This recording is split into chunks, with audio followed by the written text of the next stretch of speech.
rounding off Firefly's character studies with River. No, not that River. No, I've already explained my illogical dislike for that River. Bingo. Today we're talking about Little Miss Crazy herself, River Tam.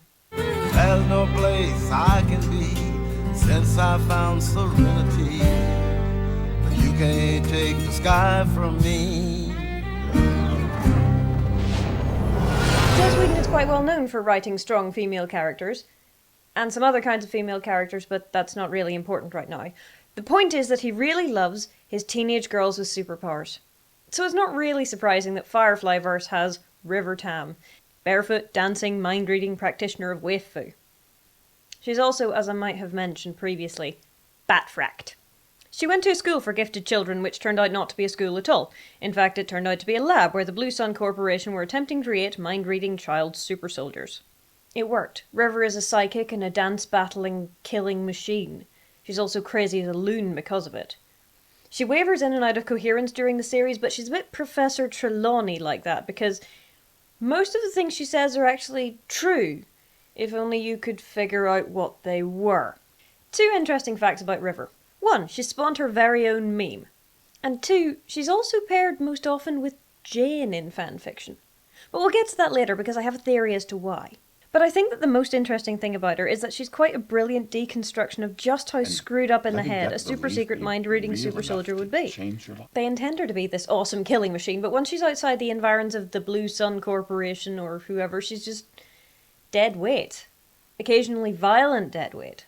Once the Firefly crew start getting to the root of her trauma, she starts to heal, but before that she's just a crazy girl with occasional flashes of brilliance and or violence. She's a deuteragonist. Sometimes she's the heroine, and sometimes she's the cause of the conflict in the first place. She loves Simon and he loves her, but he has no idea how to take care of her. Until the end of Serenity, when we find out just how well she can take care of herself and him. You've always taken care of me.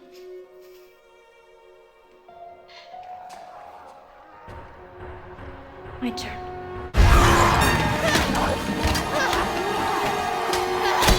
I mentioned the fanfic, right? Okay, so we have loads of Malin and Ara. Canonship. Not particularly surprising. We have loads of Simon and Kaylee. Ditto. And we have lots of Zoe and Wash. Also ditto. Shepherd Book dies in the movie, and so the 2 characters we are left with are River and Jane. River and Jane is a massively popular pairing. Now, I know what you're thinking. But in a seriously odd way, it does make some sort of sense. Things Jane likes, women and weapons. And what is River but a cute female weapon? Call it Vera. Well, my days of not taking you seriously are certainly coming to a middle.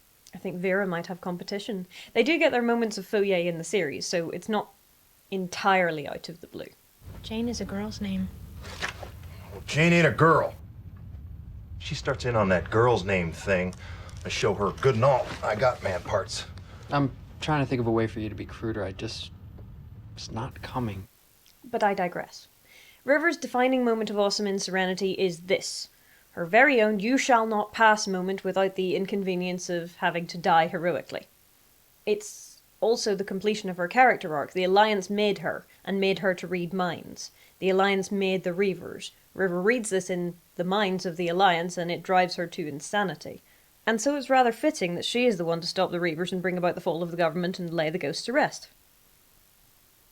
Good luck, River. Now that you're a slightly less broken mind-reading Waif Fu practitioner, I'm sure you'll do just fine. See you next time for something completely different. Bye! It ain't all buds and charts, little albatross. You know what the first rule of flying is? Well, I suppose you do, since you already know what I'm about to say. I do. But I like to hear you say it.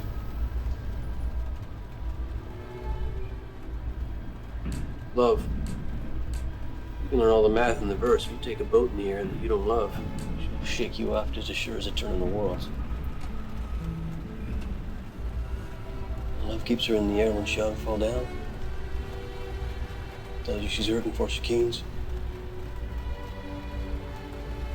Makes her home.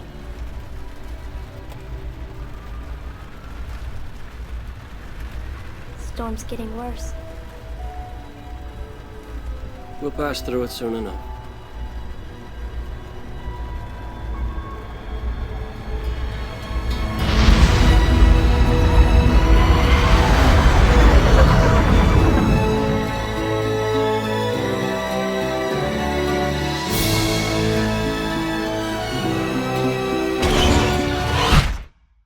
What was that? Also, I can kill you with my brain.